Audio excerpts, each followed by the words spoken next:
जय माता दी। आप सभी को तृतीय नवरात्रि की ढेरों शुभकामनाएं, चैत्र नवरात्रि के तीसरे दिन की ढेरों शुभकामनाएं। प्रिय दर्शकों, आज के इस वीडियो में हम बात करेंगे कि तीसरे नवरात्रि पर माता के चंद्रघंटा स्वरूप का पूजन कैसे किया जाएगा, पूजा की विधि क्या होनी चाहिए, मंत्र क्या बोलने चाहिए, किस प्रकार से माता को प्रसन्न करना चाहिए, क्या रंग है जो माता को प्रिय है, क्या माता का भोग होना चाहिए। इस प्रकार से जानकारी तीसरे नवरात्रि की पूजा के विषय में आपको प्रदान की जाएगी। साथ ही मां चंद्रघंटा की जो कथा है, तीसरे दिन की जो व्रत कथा है, उसका श्रवण भी आपको इसी वीडियो के माध्यम से कराया जाएगा। आइए जानकारी आरंभ करते हैं। आपसे निवेदन है कि वीडियो यदि थोड़ा सा भी उपयोगी लगे तो कृपया एक बार लाइक अवश्य कर दीजिएगा। परमेश्वरी जगदम्बा का आशीर्वाद प्राप्त करने के लिए कमेंट बॉक्स में अवश्य लिखिएगा, जय मां चंद्रघंटा के आशीर्वाद से आपके मनोरथ सिद्ध होंगे, आपका व्रत सफल होगा और माता का आशीर्वाद आपको प्राप्त होगा। आप देख रहे हैं धर्म साधना टीवी, ज्योतिष संस्थान का प्रतिष्ठित यूट्यूब चैनल धर्म साधना टीवी धार्मिक। हम यहाँ सभी व्रत और त्योहारों की सही शास्त्रीय जानकारी प्रदान करते हैं। ज्योतिष शास्त्र और पंचांग के आधार पर आपको बताते हैं कौन सी तिथि कब है, व्रत आदि कब करना है, क्या विधि है, क्या है और क्या गलती नहीं करनी है। यदि आप सभी व्रत और त्योहारों की सही शास्त्रीय जानकारी पाते रहना चाहते हैं तो कृपया चैनल को सब्सक्राइब कीजिए और बेल आइकॉन को प्रेस कीजिए। जब आप सब्सक्राइब का बटन दबाएंगे तो वहां एक घंटी का निशान बना हुआ आएगा, उसको अवश्य दबाइएगा, तभी आपको हमारी सारी वीडियो प्राप्त होंगे, अन्यथा आपसे जानकारी छूट जाएगी। प्रिय दर्शकों, आइए अब जानकारी आरंभ करते हैं। बात करते हैं तृतीय नवरात्रि की। प्रिय दर्शकों, चैत्र नवरात्रि नए संवत का शुभारंभ होता है। तीसरे माता के चंद्रघंटा स्वरूप का पूजन किया जाता है। आप जानते हैं कि नवरात्रि में माता के 9 रूपों का पूजन होता है, प्रतिदिन एक स्वरूप का पूजन होता है, नव दुर्गाएं कही गई है। तो जो तीसरे नवरात्रि पर पूजन होता है वो माता का स्वरूप है चंद्रघंटा। मां चंद्रघंटा की पूजा आपको इस दिन विधि विधान से करनी चाहिए। जो मनुष्य तीसरे नवरात्रि पर मां चंद्रघंटा की पूजा करता है, आराधना करता है, कथा सुनता है, मां उसकी इच्छाओं को पूरा करती है। तो आइए सीधा पूजा विधि की ओर आगे बढ़ते हैं। आप सारी सामग्री एकत्र कर लीजिए। आपने घर में चौकी आदि लगाई होगी, प्रतिदिन आप माता की पूजा कर रहे होंगे। माता की पूजा करने का सबका अपना अपना तरीका है। कुछ लोग चौकी स्थापित करते हैं, कुछ ने अपने घर में ही माता की तस्वीर लगा रखी है, वहीं पे पूजन कर लेते हैं। भिन्न भिन्न प्रकार हैं सबके, परंतु श्रद्धा सबकी एक ही है। माता की आराधना करना चाहते हैं तो सुबह तीसरे नवरात्रि के दिन, तीसरा नवरात्रि इस वर्ष रहेगा 2026 में 21 मार्च को, 21 मार्च तीसरा नवरात्रि वैसे भी बहुत अधिक पुण्य देने वाला है। ये अनंत पुण्य देने वाली तिथि है, साधारण तिथि नहीं है। इसके लिए मैं दूसरे वीडियो में अलग से आपको जानकारी दे चुका हूं कि इस तिथि की महिमा बहुत अधिक है। इस दिन गणगौर का भी पूजन होता है, भगवान गौरी शंकर का पूजन होता है। इस दिन गणगौर का समापन होता है। गणगौर का बहुत बड़ा उत्सव होता है राजस्थान और कुछ प्रांतों में। तो तीसरे नवरात्रि के दिन आपको सूर्योदय से पहले उठना चाहिए। उठने के बाद स्नान आदि कीजिए, स्वच्छ वस्त्र धारण कीजिए और जो आपका पूजा है, जहां भी आपने चौकी आदि स्थापित की है, ज्वारे उगाए है, केतड़ी बोई है, कलश आदि स्थापित किया है, तो वहां पर आसन लगा के बैठ जाइए। जो लोटा है ना, जल का एक लोटा आप पूजा में प्रयोग करते होंगे।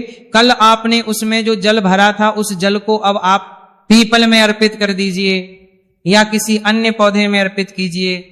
लोटे को अच्छे से मांज लीजिए, उसमें शुद्ध जल भर लीजिए। आज के लिए आपको ताजे पुष्प लाने चाहिए। पुष्प भगवान पर बांसे नहीं चढ़ाए जाते। ऐसा नहीं कि आप कल ले आए और आज उनको चढ़ा रहे हैं, नहीं, प्रतिदिन नए लेके आइए।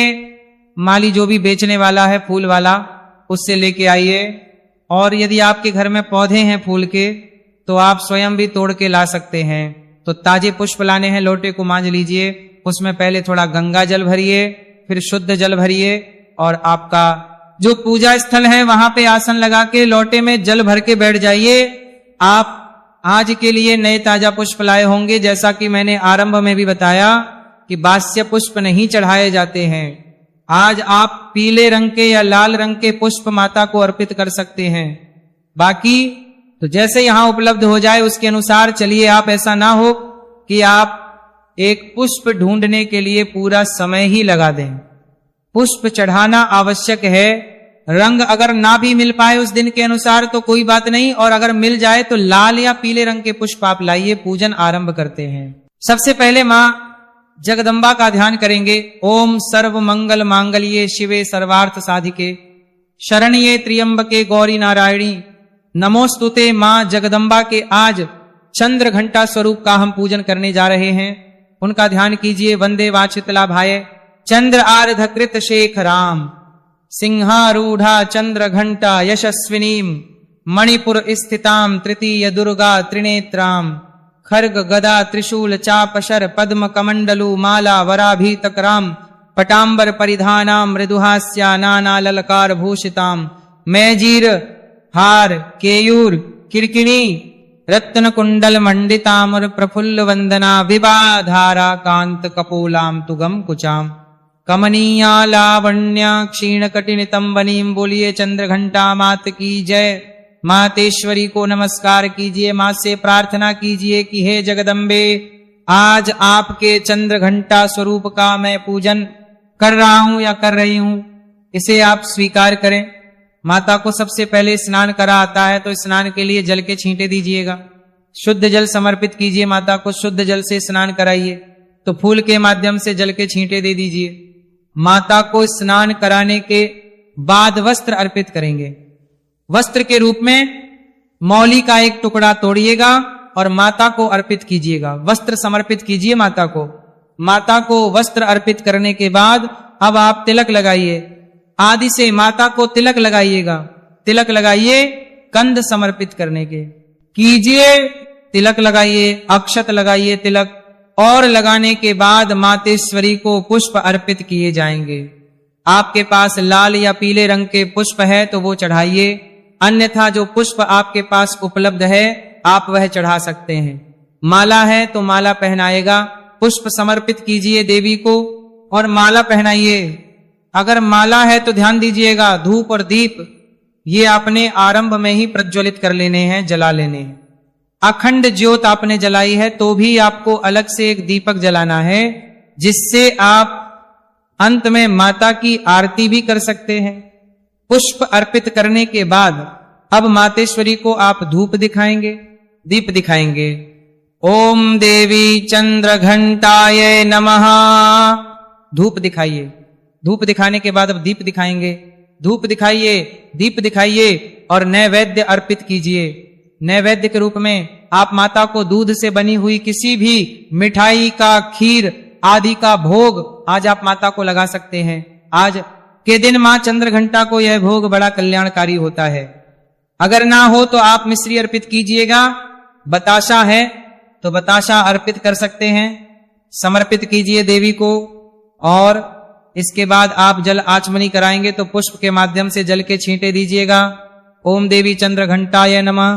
पुष्प से जल छींटे दीजिए आचमनी के रूप में। इस प्रकार आपने मां को आचमनी कराई।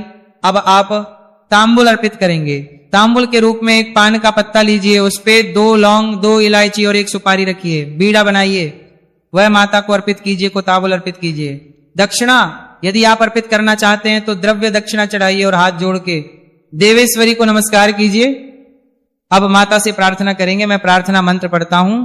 पिंडज प्रवरारूढ़ा चंडकोपास्त्र कैर्युता प्रसादम तनुते मह्यम चंद्र घंटेति विश्रुता।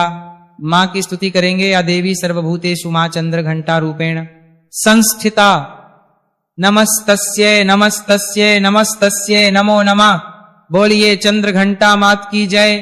इसके बाद आप देवी के मंत्र का जाप कर सकते हैं। ओम ह्रीं क्लीं चंद्र घंटाय नमः। अब हम देवी का कवच पाठ करते हैं, इसका श्रवण कीजिए। देवी आपकी रक्षा करेंगी। रहस्यम शृणु वक्ष्यामि शैवेशी कमलानने श्री चंद्र घंटास्य कवचम सर्व सिद्धिदायकम मर बिना न्यासम बिना विनियोगम बिना शापोद्दा बिना होमम स्नानम शौचादिनास्ति श्रद्धा मात्रेण सिद्धिदामर कुशिष्याम कुटिलाय वेच्चकाय निंदकाय च न दातव्यम न दातव्यम न दातव्यम कदाचितम। बोलिए जगदम्बा मात की जय। इस प्रकार यह कवच मंत्र पूर्ण होता है। देवी का कवच आपकी रक्षा करे। माँ की हमने आराधना की है, पूजा की है। अब माता की संक्षिप्त कथा श्रवण करते हैं। देवी विवाहित स्वरूप को देवी चंद्रघंटा के रूप में जाना जाता है। भगवान शिव से विवाह होने के पश्चात देवी महागौरी ने अपने मस्तक पर अर्धचंद्र धारण करना आरंभ कर दिया, जिसके कारण देवी पार्वती को देवी चंद्रघंटा के नाम से भी जाना जाने लगा। देवी चंद्रघंटा बाघिन की सवारी करती है। वह अपने मस्तक पर अर्धवृत्ताकार चंद्रमा को धारण करती है। उनके मस्तक पर अर्धचंद्र घंटे के समान प्रतीत होता है तथा इसी कारण से देवी माता को चंद्रघंटा के नाम से जाना जाता है। देवी चंद्रघंटा को 10 भुजाओं के साथ दर्शाया गया है। देवी चंद्रघंटा अपने 4 बाएं हाथों में त्रिशूल, गदा, तलवार तथा कमंडलू धारण करती है तथा 5वां बायां हाथ वर मुद्रा में वह अपने 4 दाहिने हाथों में कमल, पुष्प, तीर, धनुष तथा जप माला धारण करती है तथा वे दाहिने हाथ को अभय मुद्रा में रखती है। देवी पार्वती का यह रूप शांतिपूर्ण एवं भक्तों का कल्याण करने वाला है। इस रूप में देवी चंद्रघंटा अपने सभी अस्त्र शस्त्रों से सुसज्जित युद्ध हेतु तत्पर रहती है। उनके मस्तक पर विद्यमान चंद्रघंटी की ध्वनि उनके भक्तों की समस्त प्रकार की शक्तियों से, बुरी शक्तियों से, परेशानियों से रक्षा करती है। मां चंद्रघंटा अपने भक्तों का कल्याण करने वाली है। नवरात्रि के तीसरे दिन पर जो कोई भक्त मां चंद्रघंटा के स्वरूप की विधि विधान से पूजा करता है, कथा सुनता है, उनकी स्तुति करता है, मां चंद्रघंटा उनके सभी पापों का नाश करती है, उनके सभी संकटों का नाश करती है और उनका कल्याण करती है। बोलिए चंद्रघंटा मात की जय। इसी के साथ ये चंद्रघंटा मात की कथा यहाँ पूर्ण होती है। इस प्रकार से आप चैत्र नवरात्रि के तीसरे दिन अर्थात 21 मार्च को पूजन कीजिए, माँ की स्तुति कीजिए, कवच भी श्रवण कीजिए और मंत्र मैंने जो आपको बताया है हो सके तो वह जपिए और दुर्गा सप्तशती का पाठ अवश्य सुनिए। मैं आपके लिए नियमानुसार दुर्गा सप्तशती सुना रहा हूं क्योंकि आप जानते हैं दुर्गा सप्तशती को कील दिया गया। दुर्गा सप्तशती है और श्रापित है। उसका पुण्य और उसका प्रभाव तभी है जब आप उसका निष्कील करके पाठ करें। और निष्कील की एक प्रक्रिया है, पूरी कुछ मंत्र हैं निष्कीलन के, उनको पढ़ने के बाद विधान से जब आप पाठ करते हैं, केवल अध्याय पढ़ लेने से आपको पुण्य फल नहीं मिलता। तो आप प्रतिदिन नियम अनुसार जो हम दुर्गा सप्तशती आपको सुना रहे हैं उसका लाभ लीजिए, क्योंकि हम पहले निष्कीलन करते हैं नियम अनुसार जो निष्कील का क्रम है, और जिस क्रम में हमें दुर्गा शब्द शक्ति सुननी चाहिए उसी क्रम में फिर हम आपको पाठ सुनाते हैं। इसका लाभ लीजिए, जितना हो सके लोगों के साथ शेयर कीजिए, जिससे कि सभी लोग सही प्रकार से करके इसका लाभ ले पाए। मां जगदम्बा सबका कल्याण करे, मां सबका कल्याण करे। जय माता दी, जय मां चंद्रघंटा।